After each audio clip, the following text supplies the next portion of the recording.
she's asking about that wonderful scene in the cave with Spock. You can't imagine our surprise, the young actor, Stephen Manley, and myself, when we came to work that day at Paramount, wondering, what is Leonard going to have us do for this moment? What is Ponfar? and what is Vulcan foreplay?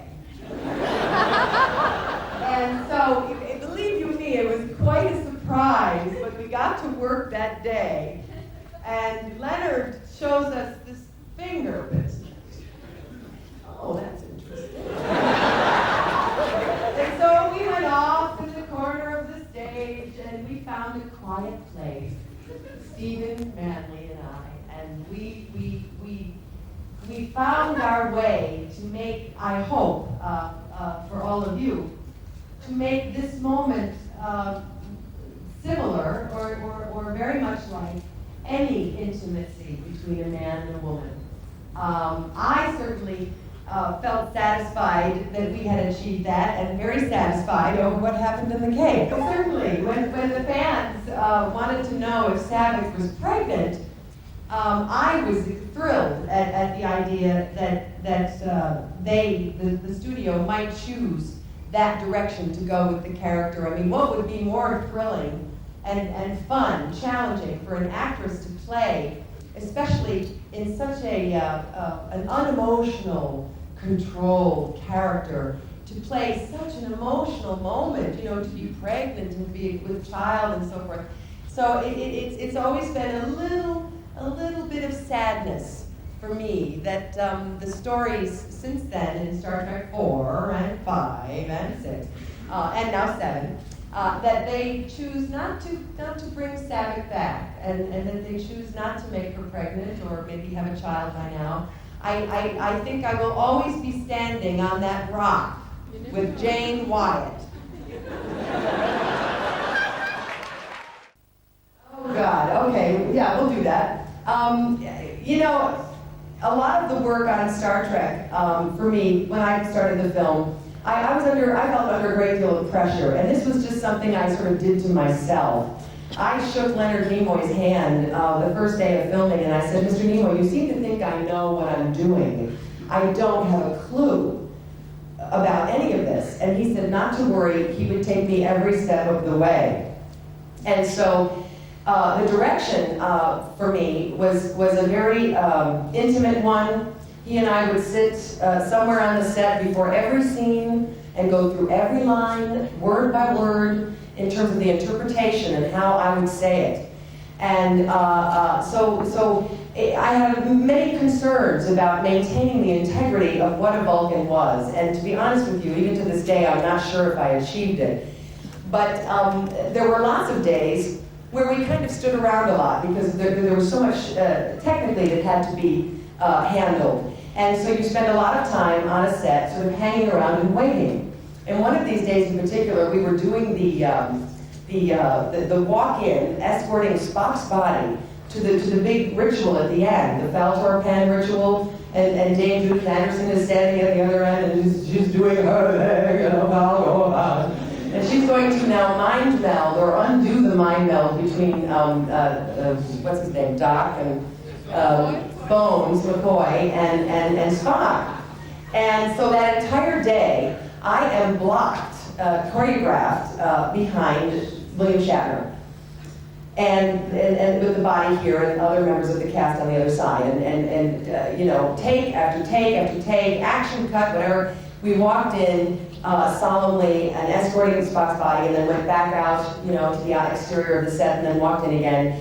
And in those moments, an actor's scope becomes very myopic. You become very, you know, kind of zeroing in on just the most ridiculous, smallest details. And one of these things that I chose to challenge myself to do that day, because I was standing right behind Mr. Shatner, was to find the seam between his real hair and his fake hair. And I was so bored.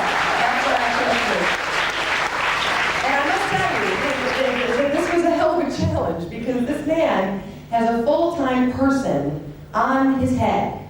This woman's assignment is to just keep the hair on his head in place.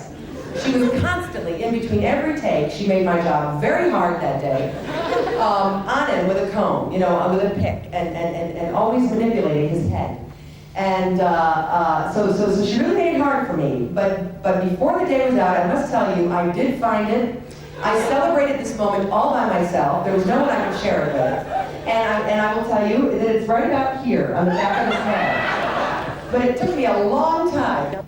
There was a lovely moment at the end. This is how beautifully he directed me. You know the moment at the end after the ritual, and now he's kind of passing along in front of each of us. And there's that moment of, will he recognize us? Does he remember any one of us? And has the ritual been achieved successfully? And Leonard came up to me just before we shot that scene. And it was the first time. Normally we would just sit side by side in some corner of the stage. But this particular time I was standing, and he came up to me very close, closer than ever before. And he sort of, I guess you could say he invaded my space, so to speak. And he whispered in my ear. And just having him in that proximity to me kind of made me flush a little bit. I remember it to this day. And he stood very close to me, and he whispered in my ear, he said, Robin, he said, how would you feel if you ran into someone on the street that you had been intimate with years ago, and now this is the first time you're seeing this person? And his head is still sort of next to mine, and I remember thinking, oh my God, why is he asking me such a personal question? And I hadn't even had the time to process an answer or a response to it. And I stepped back, and I looked up at him, and I got all red in the face, and I sort of felt embarrassed that I was looking into his eyes, and so I looked down, and then I looked back up, and he said, that's it. He said, that's it, that's what I want. And he told me. And I thought how beautifully that he kind of manipulated me, the person, Robin, to help to create a moment for Savick and Spock. And so that's kind of the way we worked together. But there were other things. I remember it was so important to me what everything was. You know, when a prop was put into my hand, I said, what is this? What does this do? What is it? What do they call them? A tricorder and a communicator, and why do I have this bulky jacket on and everybody else has got this nice little trim thing happening? You know, I wanted to know, where are we? This looks like the magnification of an adult mouth. You know, the futuristic sets with the cactus-like growths, and you know, I was very consumed by what and who everything was. And then you take somebody like Christopher Lloyd, who didn't have to know where he was, he didn't know who he was, who you were, or what he was doing, and yet he could act everything so beautifully. He just sort of, I don't know where he was acting from, but it was very organic and very wonderful. There was a moment, when was it? It was, you know, Genesis, we're on the planet, and they've captured us, and I'm on the ground, and David, and the young Spock, and now, you know, Christopher Lloyd Krug is kind of holding court over us, and he sees the communicator. And he bends down to pick it up, and his arms go wide, and he screams to the heavens, "Beam me up!" and Leonard goes, cut, Christopher, come here. He says, no, he says, man, you gotta pick up the communicator and you talk into the communicator. That's what's getting the message up there. Christopher's like, oh, you know. And then we'd all get in place again, and all the lights would be set, and everything would be cool, and Leonard would say action, and Christopher would do his little, you know, his little pacing thing. He'd bend down to pick up that communicator. Beat me up! You know, I mean, we went through this like 3 or 4 times. The man could not get that this was the thing that was getting the message up to the ship. And it was just, you know, and the 3 of us are on the Genesis floor laughing. I mean, we're just rolling all over the place, you know, and how just silly he was. But yet I really appreciate, you know, that was a different method of acting, a perfectly legitimate. The man is a wonderful actor, and a different way of going about things. And in fact, I've sort of learned for myself to care less about details.